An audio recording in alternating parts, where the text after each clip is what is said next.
Normal distribution की अच्छी खासी बात कर ली है। अब ज़रा देखते हैं कि इस पे सवाल तुम लोगों को कैसे कैसे मिल सकते हैं।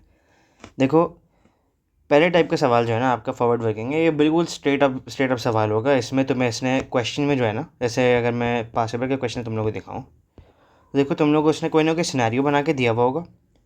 उस सिनेरियो के अंदर तुम्हें उसने मीन दे दिया हुआ होगा और स्टैंडर्ड डिविएशन भी दे दी होगी। कभी कभी वेरिएंस भी दे सकता है, क्योंकि आप लोगों को पता है कि हम लोग फॉर्मूला में मीन और वेरिएंस लिखते हैं। तो वो अगर वेरिएंस भी पकड़ाते तो आपने से स्क्वायर रूट करना है, डिविएशन निकाल लोगे। उसके अलावा वो तुम्हें जो है ना वैल्यू निकाल के देगा केस पे। जैसे यहाँ पे तुमसे उसने क्या बोला है, expected to take longer than 20 minutes. ये 20 तुम्हारा एक्स हो गया, तुम्हें निकालनी probability that x is greater than 20। अब इसमें हमने जैसे पूरा वो फॉर्मेट पढ़ा था ना, हमने उसमें अप्लाई करना है कि हमारे पास x की वैल्यू मौजूद है। ये x की वैल्यू हमने लगानी है अपने फार्मूला में, जो कि था x minus mu divide by variance standard deviation. इससे तुम्हें मिलेगी z की वैल्यू। सिंबल अपना वही z के साथ यूज़ करोगे। उस पर जो हम जैसे हम पूरा देखा है कि प्रोबेबिलिटी कैसे निकालते हैं, तुम प्रोबेबिलिटी उससे निकालोगे। तो आओ ज़रा हम लोग अब थोड़ी एक प्रैक्टिस क्वेश्चन करके ज़रा पास पेपर के क्वेश्चन पे भी आते हैं। क्या कहता है क्वेश्चन में कि x is normally distributed such that x has mean of 24 and standard deviation of 12। Probability find करनी है कि x इज़ ग्रेटर देन 30। सबसे पहले मैं इसको ना क्वेश्चन में ये लिख के दे देता हूँ ताकि वो थोड़ा खुश सा हो जाए। और क्योंकि हम लोग वेरिएंस लिखते हैं तो हम लोग 12 का स्क्वायर 144 लगा लेते हैं यहाँ पे, ठीक है। अब इसने हमसे मांगा क्या है, x इज़ ग्रेटर देन 30। तो मैं अपनी z की वैल्यू निकालता हूँ। फार्मूला हम लोगों ने ऊपर अपने पास बनाया था, ये रहा वो फार्मूला।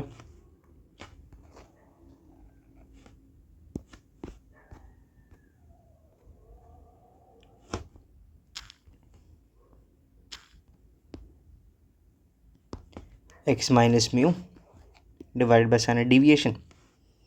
अब मेरे पास इस केस में x 30 है, म्यू हमारा 24 है और स्टैंडर्ड डिविएशन हमारे पास 12 मौजूद है। तो इसको कैलकुलेट करते हैं। तो ये मेरे पास z की वैल्यू आ गई 0.5। अब मैं अपनी प्रोबेबिलिटी निकाल लूँ। ज़रा अपना नॉर्मल डिस्ट्रीब्यूशन का कर्व बनाओ, अपना मीन मार्क करो जो कि तुम्हारा होगा 0। और तुम्हें चाहिए क्या, probability that z is greater than 0.5। 0.5 कहाँ पे आएगा, यहाँ पे कहीं आ जाएगा। तुम्हें इसका ग्रेटर देन चाहिए, तो अगर हम शेड करेंगे ये वैल्यू आनी चाहिए जो हमें आंसर चाहिए होगा। अब ये तो हमें मिलेगा नहीं। हमने जो केसेस पढ़े थे उसमें देखा था, जब ऐसा केस बने कि हमारे पास z की वैल्यू ग्रेटर देन 0 आ रही हो और उसमें हमें आंसर चाहिए, तो हम लोग टेबल की वैल्यू निकालेंगे जो कि रेड से आएगी और फिर उसमें से 1 माइनस कर लेंगे। तो आओ ज़रा टेबल वैल्यू देखें अपनी। ये हमारा टेबल था, तो इस टेबल पे 0.5 z 0.5 मेरे पास ये रहा। 0.5 एग्जैक्ट चाहिए तो 0.6915। तो मेरे पास probability that z is less than 0.5 will be equal to 0.6915। तो probability that z is greater than 0.5 will be 1 minus 0.6915। हमारा आंसर आ जाएगा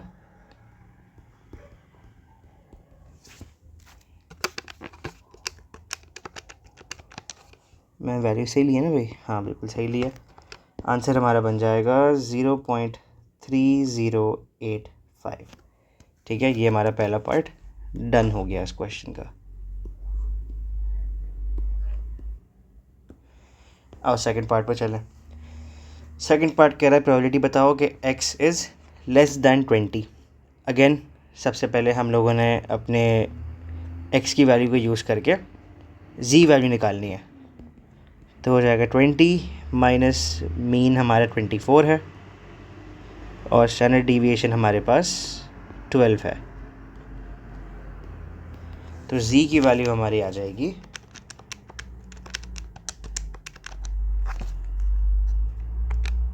-0.3333 इन सो वन जा रहा है, रिकरिंग पे आ रहा है, लेकिन क्योंकि z टेबल पे हम लोग सिर्फ वैल्यूज़ 3 डेसिमल प्लेस से लेंगे तो हम लोग बस इसको यहीं पे रोक लेते हैं।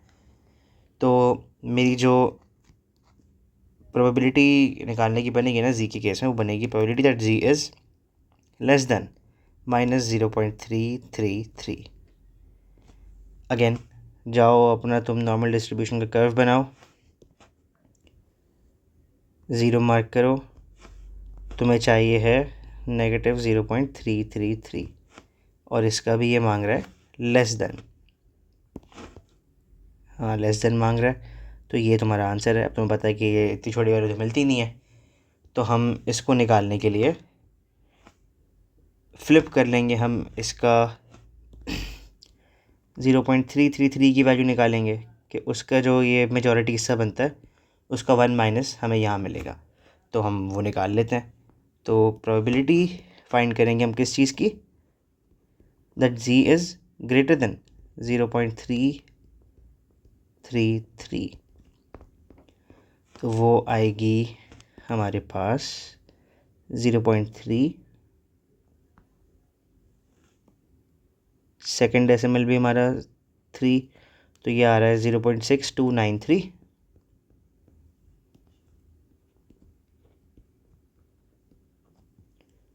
और इसमें हमें थर्ड डेसिमल प्लेस भी 3 है, तो हमें क्या ऐड करना होगा, हमें 11 ऐड करना होगा। तो इसमें अगर हम लोग 11 ऐड करेंगे तो हमारे पास आंसर बन जाएगा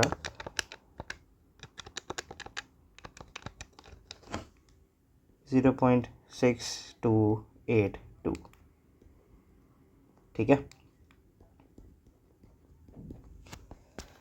अब मैं इसमें से 1 माइनस कर लूँ ताकि मुझे प्रोबेबिलिटी जो मुझे एक्चुअल चाहिए थी वो मिल जाए। तो probability that z is less than -0.333 will be equal to 1 minus 0.6282। तो हमारा आंसर आ जाएगा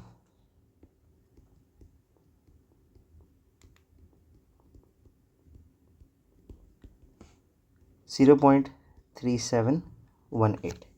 ठीक है, देखो इस पूरे सवाल में ना हमने अभी सिर्फ नई चीज़ क्या देखी है, ये वाला हिस्सा, कि कैसे हम लोग x की वैल्यू को यूज़ करके z वैल्यू फाइंड करेंगे और फिर z वैल्यू से प्रोबेबिलिटी लगा के प्रोबेबिलिटी फाइंड करना z टेबल से, ये तो हम सीख चुके हैं पहले से, ये सारे केसेस जो हमने देखे थे।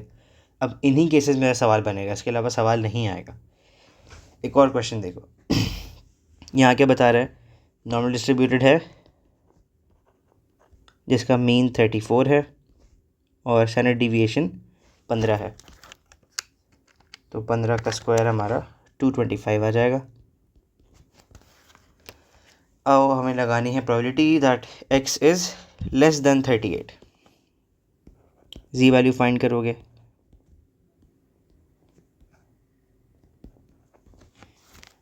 तो ये हमारे पास आ रही है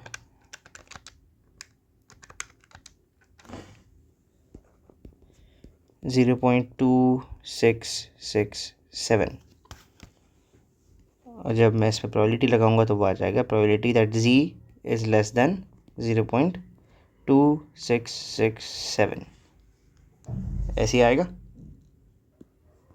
अब इसको तुम अपने नॉर्मल डिस्ट्रीब्यूशन कर्व के साथ लगाओ, देखो क्या वैल्यू आती है।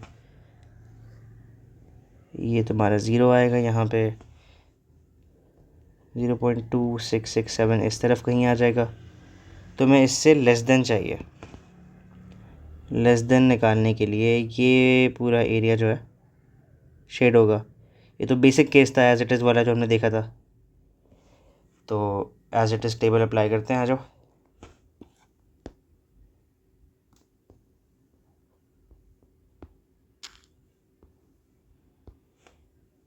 तुम्हें इस पे चाहिए 0.2, 0.2 6। अच्छा, क्योंकि मैंने 4 डेसिमल प्लेस लिया हुआ था ना पहले भी, तो एक काम कर लेते हैं, हम इसको थोड़ा सा चेंज कर लेते हैं।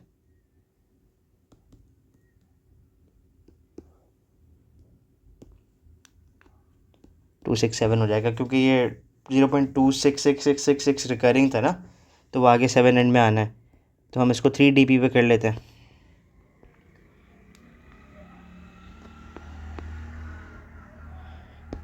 तो 267 पे मेरे पास क्या वैल्यू बनती है, ये बन जाएगी हमारे पास 0.2, ये आया 6, 0.6026 आ रहा है। तो इसमें हमें ऐड करना है 7 की वैल्यू, जो कि 27 आ रही है, तो 27 इसमें ऐड होगा। आ जाओ, हम निकाल लेते probability that z is less then 0.267, 0.6026 आ रही है, इसमें 0.0027 हम लोग ऐड करेंगे।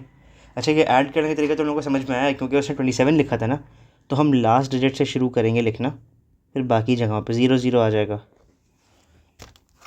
तो जब हम इनको ऐड कर देंगे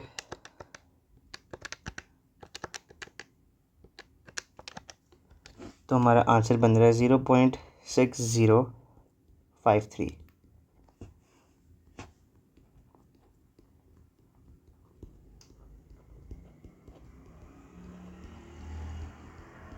ये हमारा आंसर आ गया। अब एक और पार्ट देखें, अब इसमें दोनों तरफ से फंसा रहा है, तो आओ अब सबसे पहले हमें दोनों वैल्यूज़ की z वैल्यू फाइंड करनी है, दोनों x वैल्यूज़ की हमें z वैल्यू फाइंड करनी पड़ेगी। तो जब हम पहले z वैल्यू निकालते 24 की, मेरे पास मीन कितना है, 34 है, 15 था ना भाई, हाँ 15 था।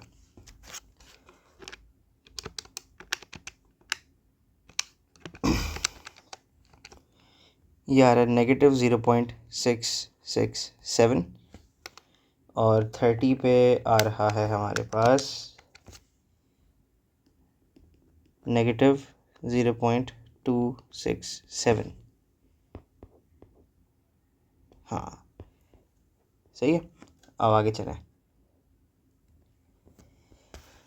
अब इन दोनों वैल्यूज़ को हम ज़रा प्लॉट करते हैं अपने नॉर्मल डिस्ट्रीब्यूशन कर्व के ऊपर।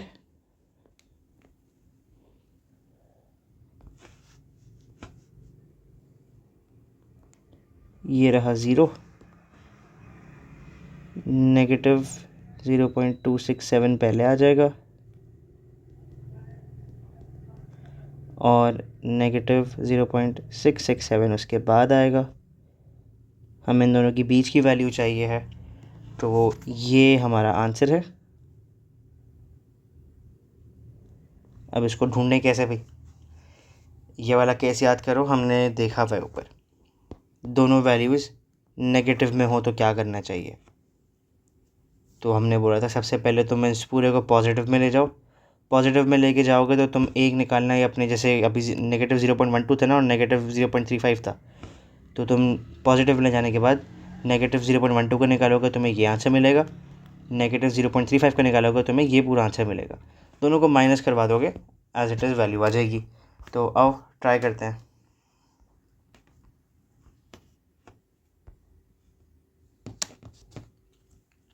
हमें पता है कि हमें इसको फ्लिप करना पड़ेगा,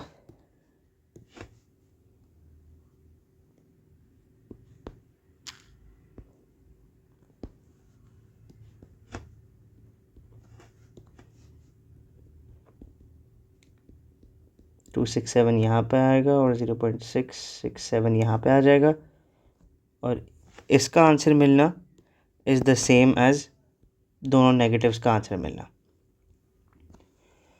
तो जब इसका आंसर हम निकालने जाएंगे तो सबसे पहले वैल्यू लगा लेते हैं हम लोग अपने पास, probability that z is less than 0.267।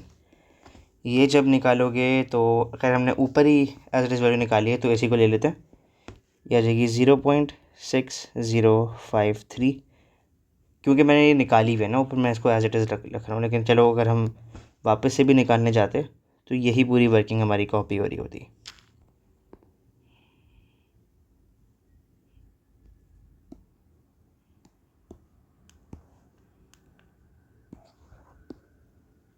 ठीक हो गया भाई। दूसरी वर्किंग हम बनाएंगे probability that z is less than 0.667। इसमें क्या आएगा आंसर? तो सबसे पहले हम लोगों को अपना प्रोबेबिलिटी का z टेबल लेके आना पड़ेगा। ये रहा z टेबल, इसमें 0.667, तो 0.6 ये रहा, इसमें एक और बार 6 आएगा, तो ये 7454, और फिर इसमें वापस 7 ऐड करना है तो 23 आएगा। तो ये मेरे पास 0.7454 और इसमें ऐड हम 23 कर देंगे।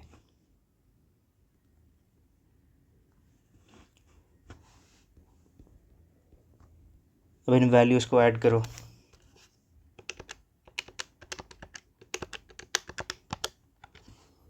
तो तुम्हें आंसर मिलेगा 0.7477।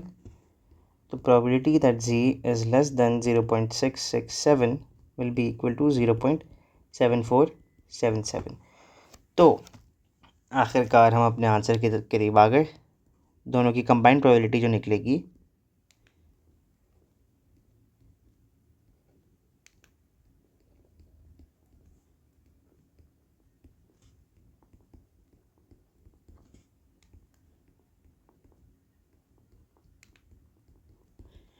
वो आ जाएगी हमारे पास 0.7477 माइनस 0.6053, जो के बराबर है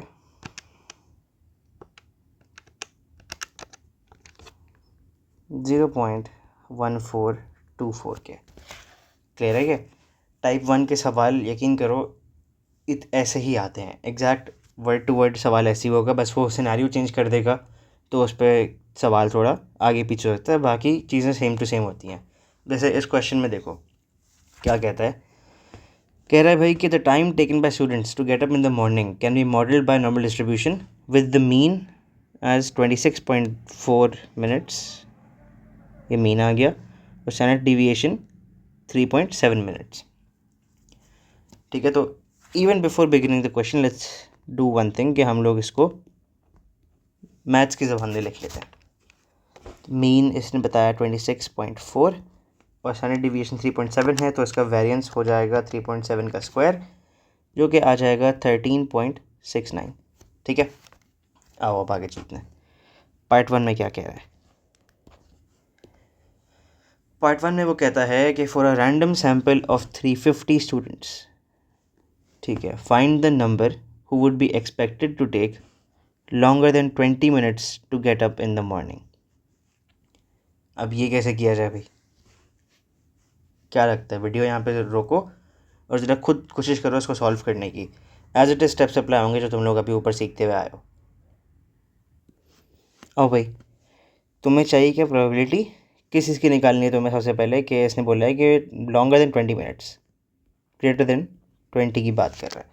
देखो अभी फ़िलहाल ये 350 को भूल जाओ, अभी हम पहले से जो हम पढ़ के आए हैं उसी को अप्लाई करते हैं।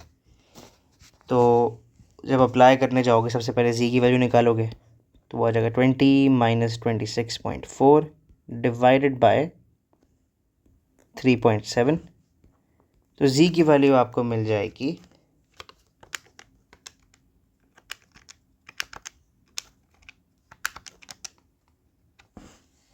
-1.7297 है। तो इसको हम लोग राउंड ऑफ कर लेते हैं, तो ये 730 बन जाएगा। ठीक हो गया? तो इसका जो इनइक्वालिटी बनेगा हमारा, वो बनेगा x इज़ ग्रेटर देन -1.730। चलो अब जल्दी से बनाते हैं अपना नॉर्मल डिस्ट्रीब्यूशन का कर्व।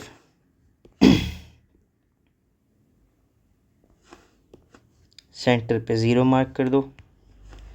तुम बात कर रहे हो -1.730 की।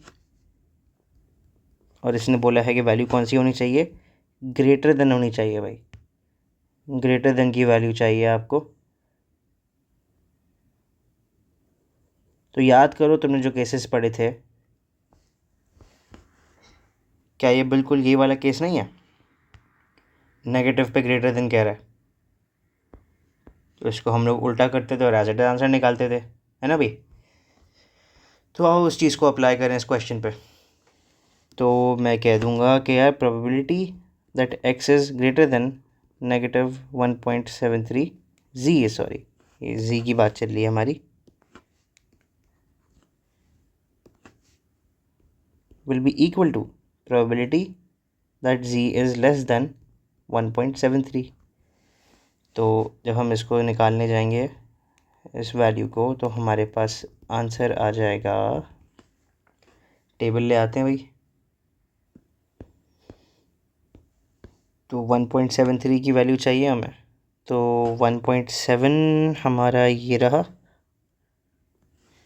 और 3 तुम्हारा ये रहा, 0.9582।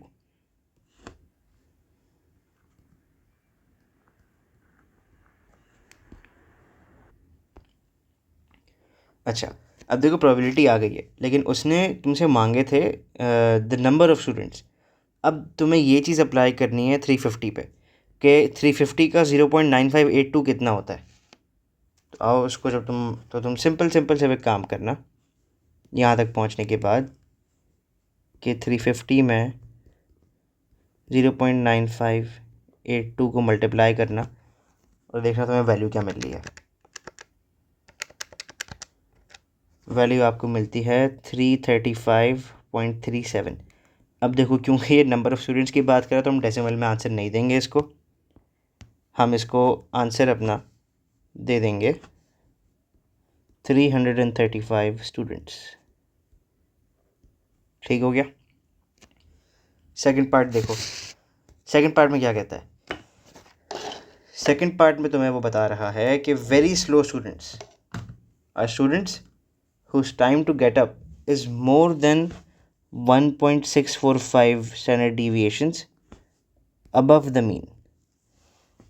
Find the probability that fewer than 3 students from a random sample of 8 students are very slow. अब देखो तुम्हें इस क्वेश्चन में उसने एक पूरा सिनेरियो बता दिया है। कह रहा है कि वो लोग जो वो x की वैल्यू जो 1.64 स्टैंडर्ड डिविएशंस मीन के ऊपर हैं, वो आते हैं तुम्हारी वेरी स्लो की कैटेगरी में। ठीक है, अब बता रहा है कि जब तुमने वो निकाल लिया तो तुम्हें प्रोबेबिलिटी मिल जाएगी कि एक बंदा जो है आपका, एक बंदे की प्रोबेबिलिटी मिल जाएगी कि वो वेरी स्लो में कितना आता है। फिर तुम्हें वो कह रहा है कि fewer than 3 students out of a sample of 8 students are very slow. तो अब देखते हैं इस सवाल को हमें कैसे करना है। आओ देखो, तुम्हें उसने बोला है कि वो लोग जो कि 1.64 standard deviations above the mean, तो यार इसका मतलब हो गया कि 1.645 कहा था उसने, हाँ 1.645 स्टैंडर्ड डिविएशन कितनी थी भाई आपकी, वो थी 3.7। अबव द मीन का मतलब हो जाएगा 26.4, इसमें ऐड कर दो, तो ये तुम्हें एक्स की वैल्यू मिल जाएगी। कितनी आती है हमारी एक्स की वैल्यू, ये आ रही है 32.4865। अब तुम्हें इसकी जी वैल्यू निकालनी है। अभी क्योंकि देखो हम लोग बात कर रहे हैं कि इसके आगे ना, इससे ज़्यादा जो इससे ऊपर का टाइम लेता है, तो हम ग्रेटर देन की बात कर रहे होंगे। जब तुम इस पर जी वैल्यू लगाओगे -26.4 डिवाइडेड बाय 3.7, तो तुम्हें जी की वैल्यू मिलती है 1.645। बताने का मकसद ये है कि जब भी तुम्हें अब सवाल में ऐसी कोई बात मिले ना, जहाँ वो कह रहे हो कि वैल्यू जो है वो इतने टाइम्स, इतने स्टैंडर्ड डिविएशंस मीन के ऊपर है, तो इस सेंटेंस का सिर्फ ये मतलब है कि तुम्हारी जी की वैल्यू ये रही। ठीक है, अब से तुम्हें इसको कैलकुलेट करने की ज़रूरत नहीं है। क्यों? क्योंकि देखो तुम यहाँ पे तुमसे करवा क्या रहा है, वो कह रहा है 1.645 standard deviations above the mean. तो तुम स्टैंडर्ड डिविएशन मल्टीप्लाई कर रहे हो और मीन ऐड कर रहे हो, और तुम जी निकालने के लिए मीन सब्ट्रैक्ट करते हो और डिविएशन डिवाइड करते हो, तो दोनों काम एक दूसरे को कैंसिल आउट कर देंगे। ये निकालने के लिए आपने मीन को ऐड किया, यहाँ सब्ट्रैक्ट किया, ये तो कैंसिल आउट हो गया। डिविएशन मल्टीप्लाई की थी, यहाँ डिवाइड किया, तो ये भी कैंसिल आउट हो गया। तो जब भी ऐसी स्टेटमेंट देगा तुम्हें, उसका मतलब है कि ये जी की वैल्यू है एग्जैक्टली, ठीक है। अब तुम्हें क्या चाहिए था, तुम्हें चाहिए है z ग्रेटर देन 1.645। तो आओ अब ज़रा z की वैल्यू निकालते हैं। अच्छा, पहले तुम अपना वही नॉर्मल डिस्ट्रीब्यूशन का कर्व बना लो।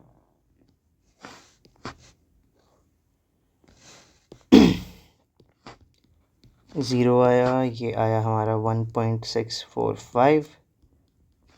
इससे ग्रेटर चाहिए तो तुम्हें ये वाली वैल्यू चाहिए एज योर आंसर।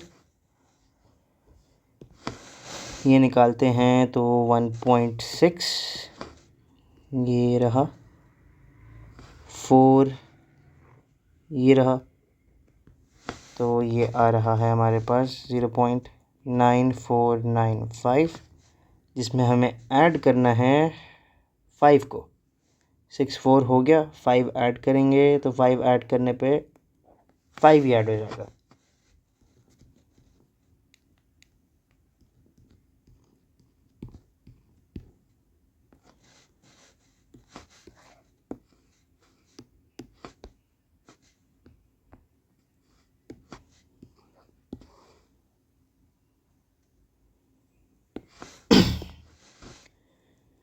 तो मेरा आंसर बनेगा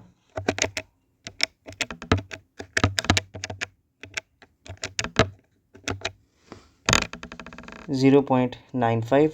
और क्योंकि यह आया होगा लेस देन का, पता है ना, लेफ्ट राइट जा रहे होते हैं, तो probability that z is greater than 1.645 will be equal to 1 minus 0.95, जो कि आ जाएगी हमारे पास 0.05। अब सवाल चेंज हो गया। देखो, ये जो पार्ट 2 है ना, ये पार्ट 2 टाइप 1 की वर्किंग में नहीं काउंट होता, ये थोड़ा मिक्स का सवाल है। टाइप 1 की वर्किंग सिर्फ ये पार्ट 1 के सवाल तक की थी। पार्ट 2 टाइप 1 नहीं है, ये टाइप 1 प्लस थोड़ा मिक्स है आगे, क्योंकि इसमें अब एक अलग चैप्टर लग रहा है जो आप लोग पढ़ चुके हो, जिसका नाम था बाइनोमियल डिस्ट्रीब्यूशन।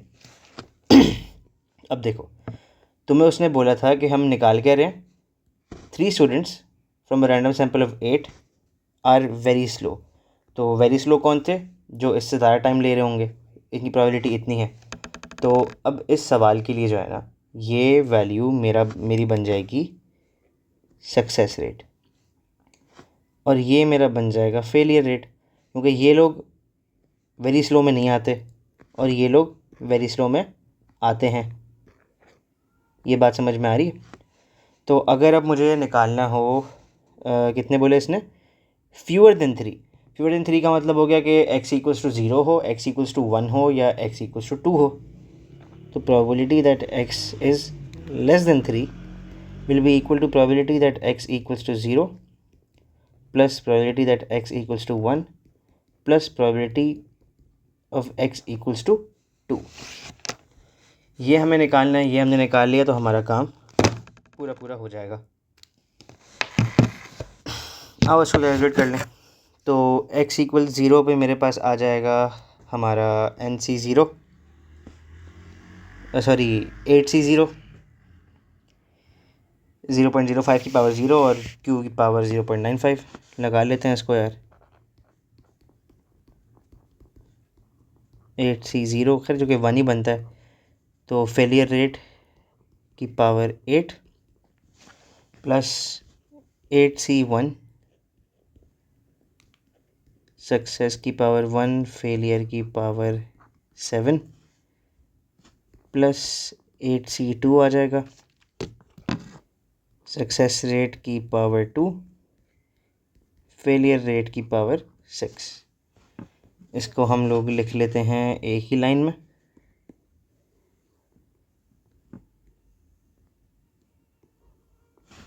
चलो एक लाइन में नहीं आ रहा, लेकिन काफ़ी है, काम चल जाएगा। तो अब इसको कैलकुलेट करो, तो तुम्हारे पास वैल्यूज़ बनेंगी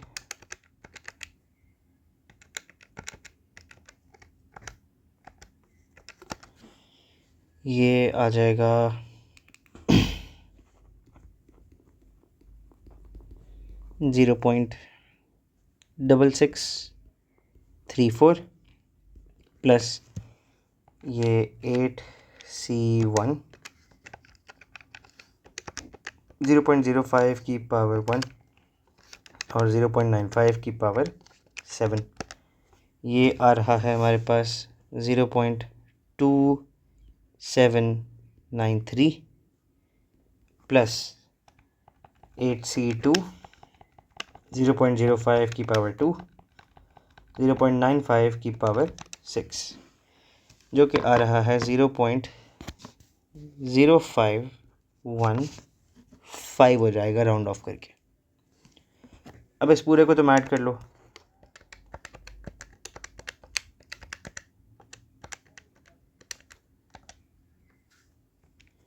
तो ये आ जाएगा आपके पास answer, probability that x is less than 3 is equals to 0.9942।